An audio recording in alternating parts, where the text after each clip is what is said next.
Hai hello, salam sejahtera Malaysia. Selamat datang ke channel Feros Lifestyle.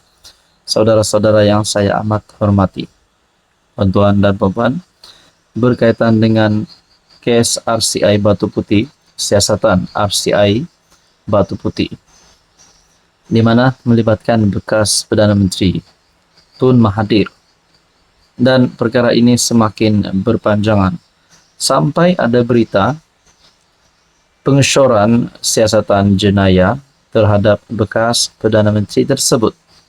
Saudara-saudara, adakah Mahathir sebagai bekas Perdana Menteri, sebagai pemimpin yang pernah menjadi Perdana Menteri sebanyak 2 kali, sebagai pemimpin yang disegani ramai, yang dihormati ramai, bukan sahaja di Malaysia, tetapi di seluruh dunia, adakah Mahathir tidak lagi mempunyai harapan untuk menumbangkan Anwar Ibrahim, untuk sekali lagi menjadi PM? Pertama, jangan cakap tentang ini, jangan cakap tentang kes yang beliau hadapi, tetapi usianya sudah menghampiri 100 tahun. Nah, kita teruskan di dalam isu berkaitan dengan kronologi kes Batu Putih, bagaimana rakyat Malaysia dibohongi Mahathir. Ini lagi satu pendedahan. Kalaulah satu hari nanti Mahathir didapati bersalah, adakah Mahathir akan ditangkap? Nah, kalau ditangkap, berapa agaknya hukuman penjara yang dihadapi oleh bekas PM tersebut? Itu yang pertama. Dan yang kedua, adakah gelaran Tun Mahathir bakal ditarik sekiranya terlibat dengan kes ini, karena ini satu siasatan yang bukan dalam kategori siasatan yang biasa, kerana ini adalah RCI. Kronologi kes Batu Putih, bagaimana rakyat Malaysia dibohongi Mahathir oleh Muhammad Puat Zarkashi. Pembohongan terbaru Mahathir mengenai Batu Putih ialah itu bukan keputusan dia seorang, itu keputusan kolektif Jemaah Menteri.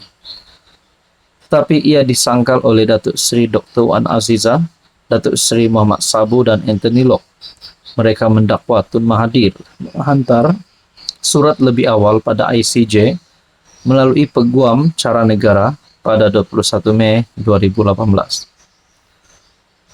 Mesyuarat pertama Kabinet berlaku pada 23 Mei 2018 setelah surat dari Peguam Cara dihantar kepada ICJ. Pagi sebelum mesyuarat Kabinet, Mahathir terlebih dahulu beritahu Singapura dia membatalkan rayuan Batu Putih. Mahathir jelas membelakangkan Kabinet. Mesyuarat Kabinet hanya rubber stamp.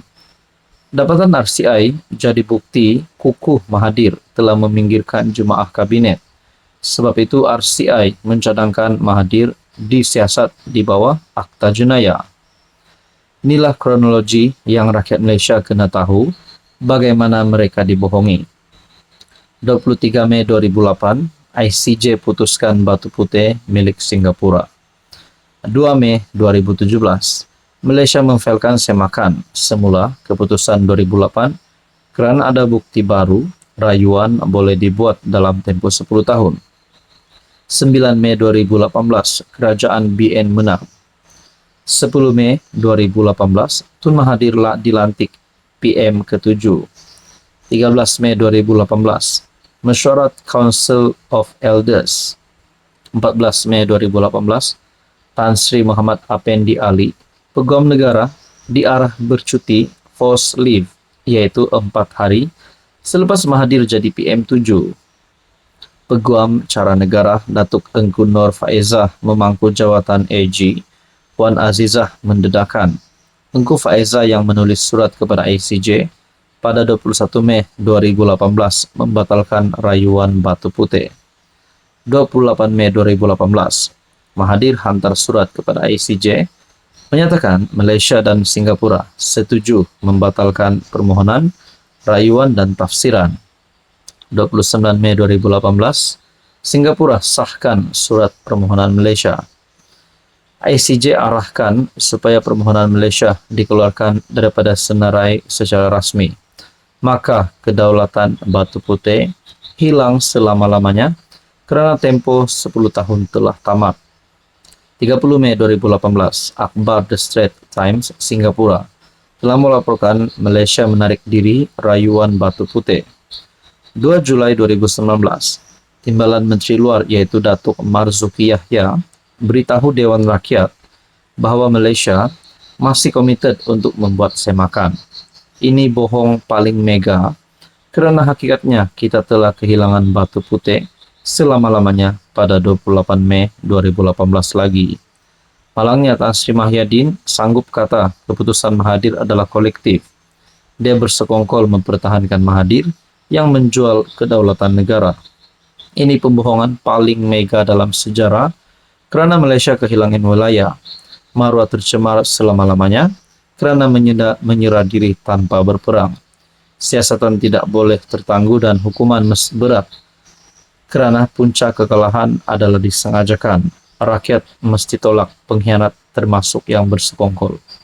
Adakah dengan ini Muhyiddin Yassin yang dilibatkan di dalam tulisan ini juga bakal ditolak dan dilabel sebagai pengkhianat dan disiasat seperti pengesoran siasatan jenayah terhadap Mahathir?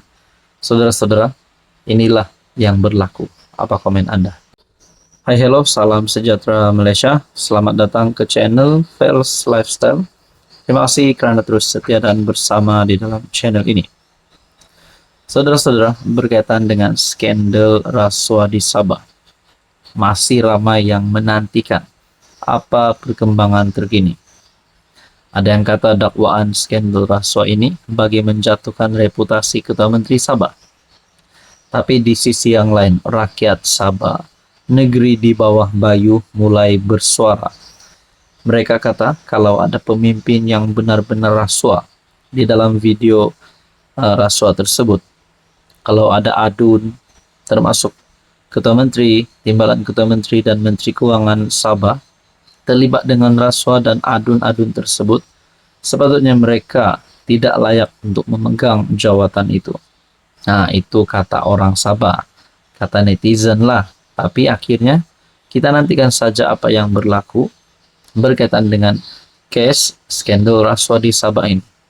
Apapun, kita menantikan keputusan terkini daripada SPRM khususnya. Ini satu berita yang saya terima ataupun satu maklumat yang saya terima berkaitan dengan skandal rasuah di Sabah. Dalam satu kenyataan rasuah adun Sabah, SPRM rakam percakapan 15 individu termasuk pemberi maklumat. Azam Baki memaklumkan pemberi maklumat tersebut enggan menyerahkan apa-apa bukti yang dimilikinya karena masih menuntut pelindungan immunity. Tapi pemberi maklumat sudah mendedahkan video-video tersebut. SPRM telah merekam percakapan 15 individu termasuk 8 adun Sabah dan seorang pemberi maklumat berhubung video dakwaan skandal rasuah melibatkan adun di negeri itu. Jadi antara persoalannya, kalau dah direkam percakapan, kalau dah siasatan dimulakan, kalaulah mereka didapati bersalah, termasuk Ketua Menteri, termasuk Timbalan Ketua Menteri, termasuk Menteri Keuangan, sudah pasti tindakan undang-undang perlu dikenakan kalau mereka bersalah. Jadi, adakah ini membawa kepada tangkapan terhadap pemimpin-pemimpin ini, termasuk ahli Dewan Undangan Negeri, adun-adun yang terlibat? Ketua Pesuruhjaya SPRM Tan Sri Azam Baki berkata sesi merakam percakapan semua individu telah selesai. Beliau berkata pihaknya telah menerima laporan terhadap pemberi maklumat itu yang didakwa bersekongkol dengan seorang pegawai dari Kerajaan Negeri Sabah berhubung isu penerokaan mineral. Saudara-saudara, apakah yang akan berlaku selepas ini? Kita nantikan saja. Silakan komen di bawah.